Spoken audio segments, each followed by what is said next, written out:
Tiga. Di tempat duduk, siapkan. Sebelum kita memulai perkuliahan, marilah kita berdoa. Berdoa dimulai.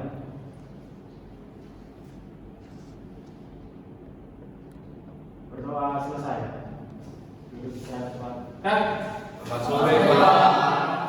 Baik, selamat sore. Assalamualaikum warahmatullahi wabarakatuh. Waalaikumsalam warahmatullahi wabarakatuh. Apa kabar semuanya? Baik. Baik, kabar sehat semua ya.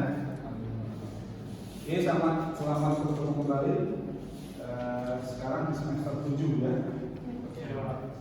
Dulu kita akan bahas nanti salah satunya adalah mata kuliah etika bisnis ya.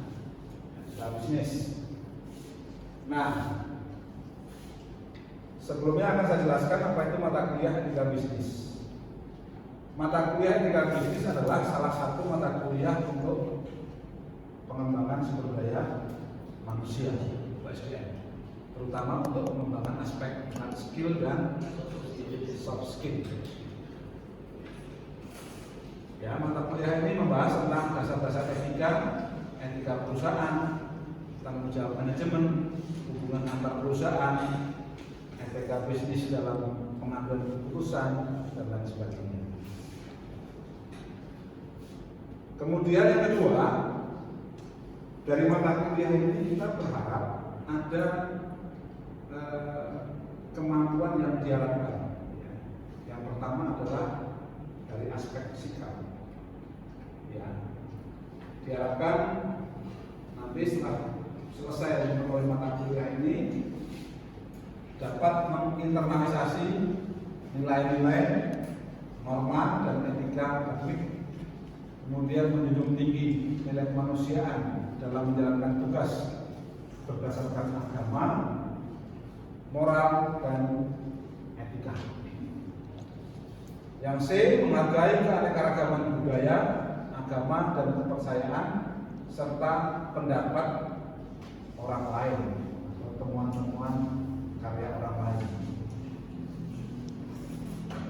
Nah, aspek pengetahuan yang diharapkan adalah menguasai konsep teoritis dan nilai-nilai etika bisnis, kemudian menguasai tata kelola perusahaan sesuai dengan praktek good corporate governance atau GCG.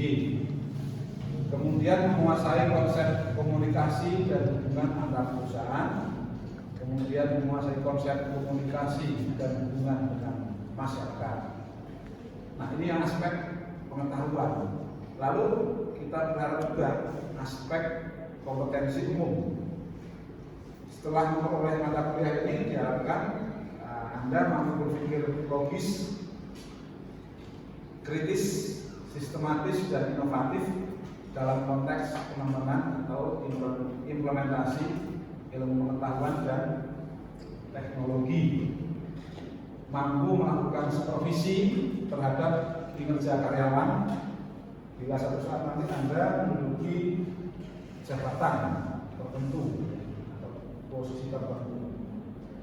Supervisi ini diartikan sebagai pengawasan, controlling terhadap bawahan. Kemudian mampu menjelaskan tentang etika bisnis dan implementasinya, ya, dan pelaksanaannya. Kemudian mampu memahami peraturan perusahaan yang mencakup tujuan perusahaan, kemudian hak dan kewajiban pengusaha, hak dan kewajiban karyawan, kemudian apa hubungan kerja dan syarat-syarat kerja. Ya, kita tahu ada hubungan kerja yang sangat kontroversial itu outsourcing. Nanti kita bahas tentang outsourcing.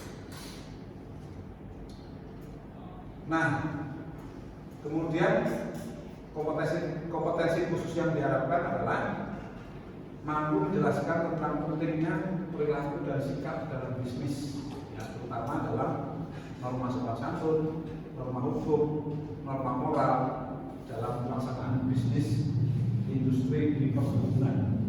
Ya. terutama penggunaan kelapa sawit, industri kelapa sawit. Mampu menjelaskan tentang tata kelola perusahaan dan good corporate governance, ya, tata kelola perusahaan yang baik, sehingga dapat menjamin keberlangsungan perusahaan. Kemudian mampu mengambil keputusan dengan landasan etika bisnis. Ini etika bisnis ini, mampu menjelaskan perilaku dan interaksi antar perusahaan dalam kaitan kerjasama bisnis. Kemudian yang ketiga adalah konsep dan metode pembelajaran. Nah, mata kuliah ini konsep pembelajarannya adalah SLC, Student Learning Center. Jadi nanti Anda harus lebih aktif ya. Metode pembelajarannya yaitu pemberian kuliah, ceramah, presentasi, kemudian tanya jawab, ya, kemudian diskusi dan penugasan. Yang keempat, interaksi antara dosen dan mahasiswa. Nah, nanti ketika saya jelaskan, dosen menerangkan, Anda boleh bertanya, ya, tidak usah menunggu saya memberikan kesempatan bertanya, tapi ketika saya menjelaskan, Anda langsung tanya boleh, tanya boleh, menyanggah boleh, kemudian memberikan feedback yang lain juga boleh.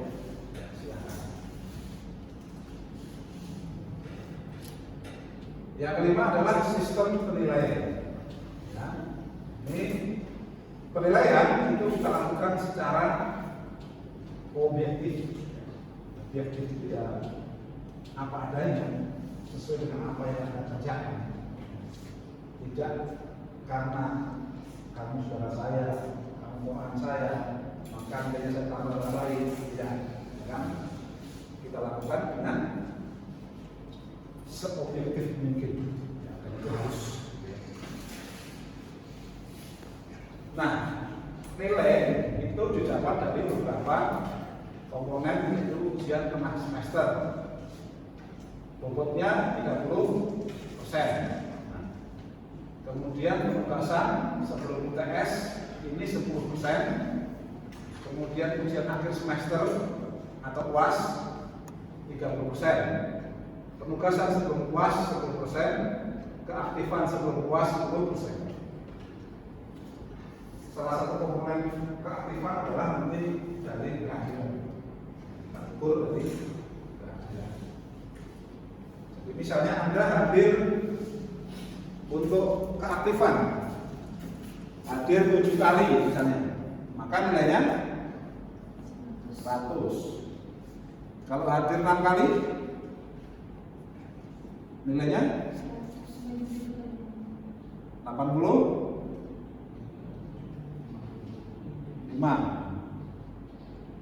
Betul? Jadi 100 bagi 7 dulu. Jadi 100 bagi 7 ini kira-kira 14,2 ya. Jadi kalau 6 kali berarti 6 kalikan 14,2. Kira-kira 85. Kalau Anda hadir hanya 5 kali, maka kalikan 14,2, kira-kira 71. Maka Anda harus hadir 7 kali, biar nilai keaktifan 100. Bisa dipahami? Nah, kemudian dosen nanti memberikan nilai dalam bentuk angka. Nanti program studi akan mengkonversi nilai angka itu menjadi nilai huruf A, B, B plus, C plus, atau C atau D.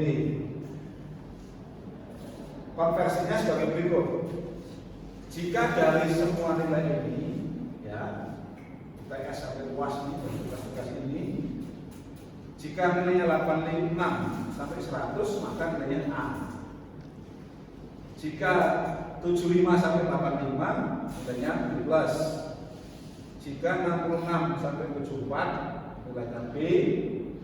Kemudian Kalau nilai 59 sampai 65 maka nilainya C plus. Kalau nilainya 50 sampai 58 nilainya C. Nilai 31 sampai 49 nilainya D. Di bawah 30 nilai mati E. Saya berharap Anda paling enggak nilainya A atau B plus. Kalau dapat nilai C nanti diulang lagi agar bisa naik B plus. Nah kemudian pokok bahasan yang akan kita sampaikan selama 16 kali pertemuan. Yang pertama adalah pedoman dasar perilaku dan sikap dalam bisnis. Kemudian tata kelola perusahaan, ya. Ini mencakup etika bisnis dan konsep GCG atau Good Corporate Governance. Kemudian etika bisnis dan fraud. Fraud ini kecurangan. Kemudian peraturan perusahaan. Minggu kelima, tanggung jawab manajemen dan unsur-unsur di dalamnya. Minggu keenam, interaksi, jadi percakapan dan komunikasi tertulis. Minggu ketujuh, perilaku dan interaksi antar perusahaan. Sampai minggu 7 selesai ada ujian UTS, ujian semester. Ujian itu soalnya pilihan ganda dan isar, ya, dan isar. Sesuai dengan yang ditetapkan oleh program studi bahwa bentuk ujiannya adalah pilihan ganda dan isar. Kemudian minggu 9 materinya adalah atau pokok bahasanya adalah tata cara hubungan bisnis antara konsumen dan produsen. Kemudian minggu 10 tata cara hubungan antar perusahaan, antara satu perusahaan dengan perusahaan lain itu diatur. Ya. Kemudian etika bisnis dalam pengambilan keputusan. Kemudian globalisasi bisnis. Kemudian hubungan pelaku bisnis dengan pemerintah, jadi pelaku industri dengan pemerintah. Kemudian minggu 14 etika bisnis dan corporate social responsibility atau CSR, atau kita sebut juga tanggung jawab perusahaan terhadap masyarakat. Minggu ke-15 itu negosiasi. Jangan balik ya, jangan negosiasi, tapi negosiasi. Maka bisa kembali di situ. Oke, ini kira-kira rencana pengajaran selama 1 semester ya. Kita sekarang masuk ke materi ya. Pertemuan kita hari ini adalah membahas tentang pedoman dasar perilaku. Ya. Dosennya saya sendiri juga kan. Kalau Anda nanti ingin berinteraksi di luar kelas, di luar pertemuan, Anda silakan ya. Anda boleh menghubungi saya di nomor WA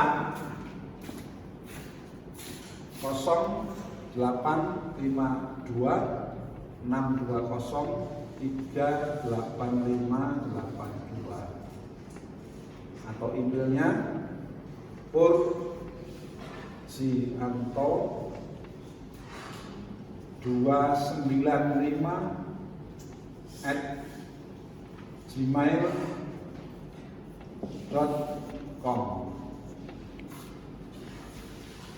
Nah, jadi ini silakan Anda berinteraksi dengan saya.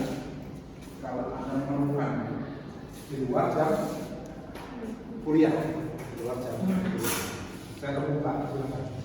Mau diskusi, monggo silakan.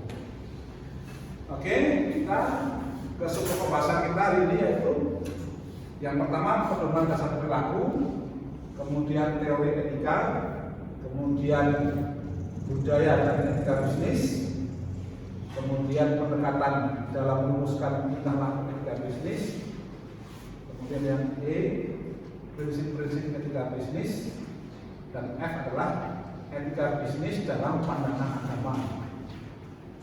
Ternyata kita sebagai makhluk beragama, baik yang Islam dan Kristen, dan Katolik, dan juga Hindu ada, ternyata dalam kitab suci masing-masing sudah mengatur tentang etika bisnis. Nanti kalian ya, di ayat-ayat atau pasal-pasal berapa nanti kalian.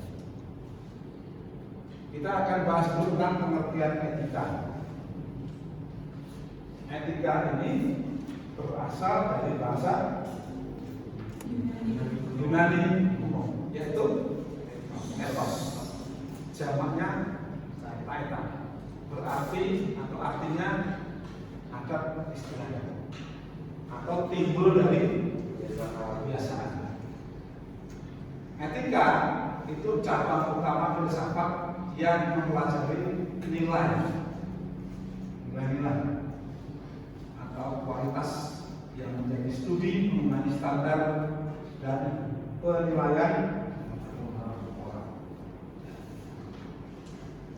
Etika mencakup analisis dan penerapan konsep seperti benar, salah, baik, buruk, dan tanggung jawab. Nah, sekarang kita lihat etika umum. Etika umum ini yang berlaku untuk umum. Ya. Ini membahas tentang kondisi-kondisi dasar bagaimana manusia bertindak secara etis. Bagaimana manusia mengambil keputusan etis, teori-teori etika dan prinsip-prinsip moral dasar yang menjadi pegangan bagi manusia dalam bertindak serta tolak ukur dalam menilai baik atau buruknya suatu tindakan. Ya. Contohnya apa? Mengunjungi pasien di rumah sakit, aturan tersebut kan etika. Lalu ada etika khusus. Etika khusus ini berlaku di wilayah-wilayah tertentu, misalnya di organisasi, di perusahaan, kampus, ya. Maka di sana ditemukan yang namanya kode etik. Ada kode etik karyawan, kode etik pengacara, kode etik dosen, dokter, ya. Itu terlaku setiap organisasi. Sekarang kita masuk ke norma dasar perilaku. Yang pertama norma sopan santun, sering disebut norma etiket. Norma etiket ini mengatur lahirnya manusia, lahiriahnya. Jadi tidak mengatur baik atau buruknya manusia, tapi mengatur hanya lahiriah. Misalnya apa? Etiket makan, etiket berbicara, etiket berpakaian, dan sebagainya. Etiket hanya menyangkut perilaku lahiriah yang menyangkut sopan santun dan tata krama.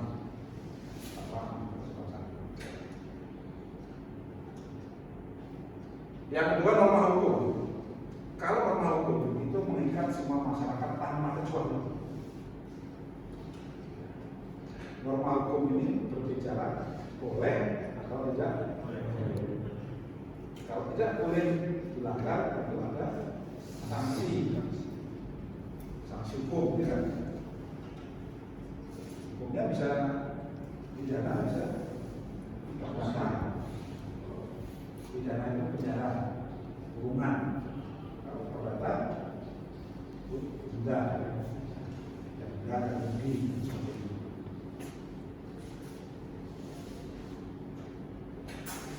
Nah, hubungan norma moral dengan norma hukum sangat dekat. Norma moral dan norma hukum itu sangat dekat. Kenapa? Karena norma moral itu menjiwai norma hukum. Jadi norma moral itu menjiwai norma sidang pidananya, ada sidang etiknya. Sidang etiknya itu menentukan tentang moral ini. Kalau sidang hukumnya atau pidananya itu bicara tentang hukumnya atau norma hukumnya. Oke. Nah, dalam hukum norma hukum ada disebut fungsi hukum bisnis. Ada sumber-sumber hukum bisnis. Fungsi hukum bisnis itu sebagai sumber informasi ini untuk memahami hak dan kewajiban masing-masing pelaku bisnis agar tercipta perilaku aktivitas di bidang bisnis yang wajar, keadilan, dan sehat. Kemudian yang jelas adanya kepastian hukum atau jaminan kepastian hukum. Nah, sumber hukum bisnis ada beberapa. Yang pertama adalah perundang-undangan. Itu bisa hukum perdata, hukum dagang, hukum publik, hukum ekonomi, dan sebagainya. Kemudian ada perjanjian MOU, ya, Memorandum of Understanding. Ada traktat, ada jurisprudensi. Oke, ada yang mau tanyakan sampai sini? Sebelumnya perkenalkan, nama saya Andika. Jadi saya bertanya tentang traktat itu, Pak. Maksudnya traktat itu apa sih, Pak? Baik, ada yang tahu apa itu traktat? Ada di sini? Ada? Traktat ini perjanjian antar negara, jadi dua negara atau lebih. Misalnya Indonesia dengan Malaysia,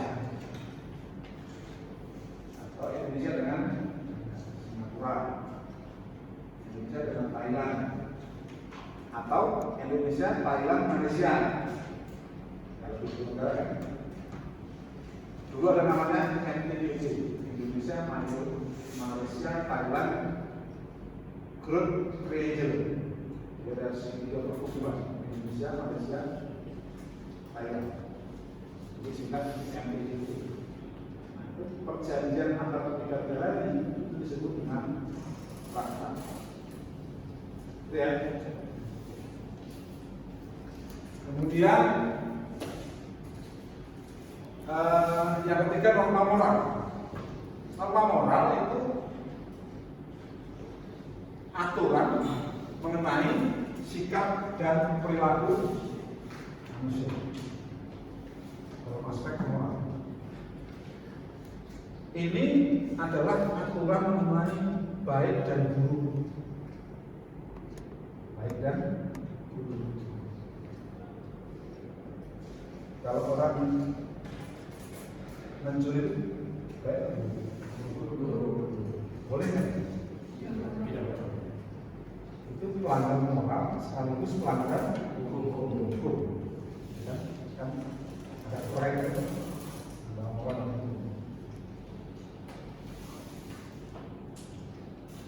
yang keempat norma khusus. Nah ini sifatnya khusus, berlaku di instansi, di perusahaan, ya tertentu, tidak universal. Bentuknya misalnya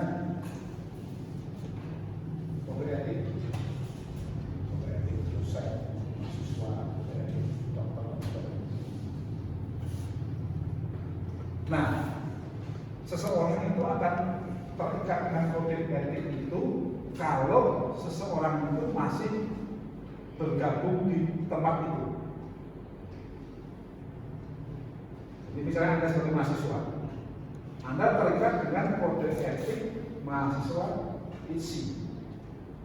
Ketika Anda tamat, Anda sudah terlepas dari kode etik itu.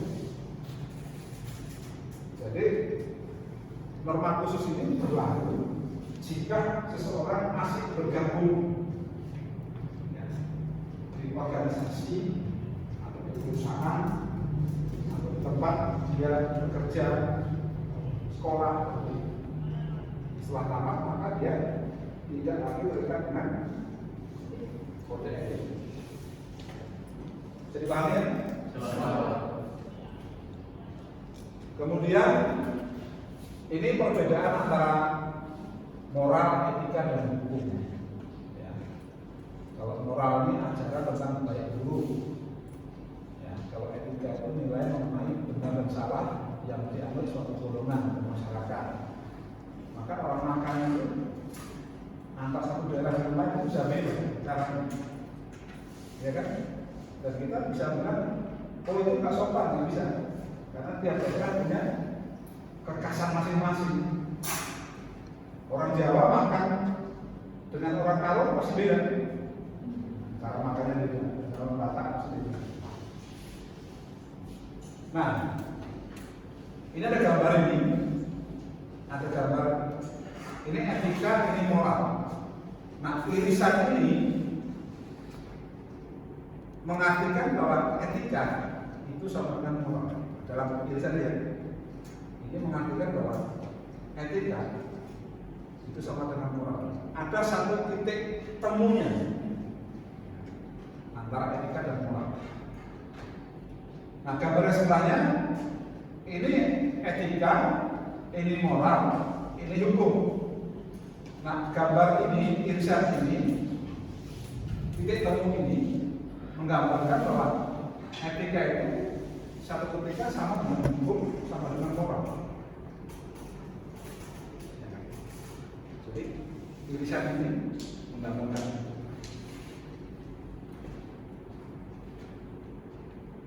Oke, lanjut. Yang kedua atau yang B ini teori etika. Ada yang pertama teori etika deontologi, ya. Teori etika deontologi.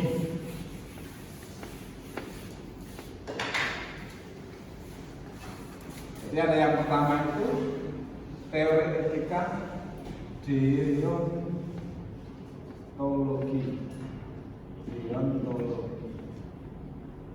kedua teleologi.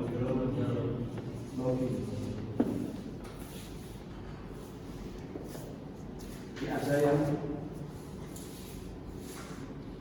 deontologi dari kata deon artinya kewajiban. Jadi seseorang berbuat baik itu memang karena sudah kalau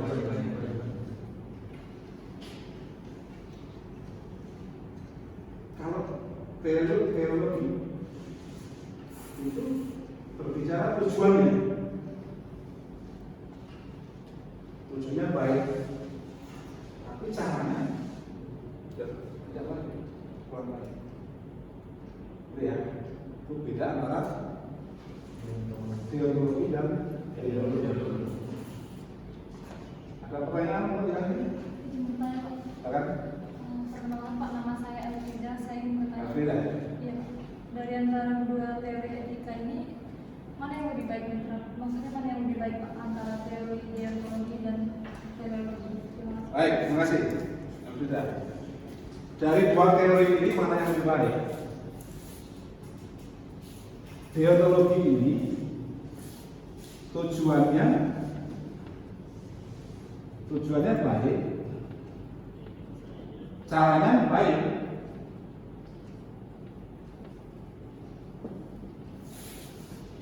Kalau teleologi tujuannya baik,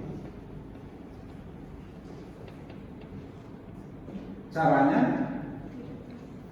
kurang baik. Kira-kira mana yang lebih?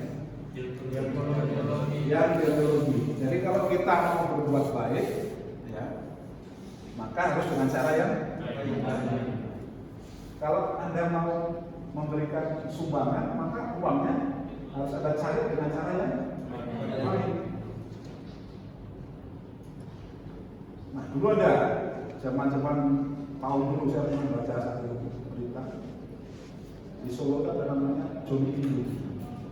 Dia perampok, dia merampok toko-toko, tapi uangnya dibagi ke fakir miskin. termasuk yang Ideologi.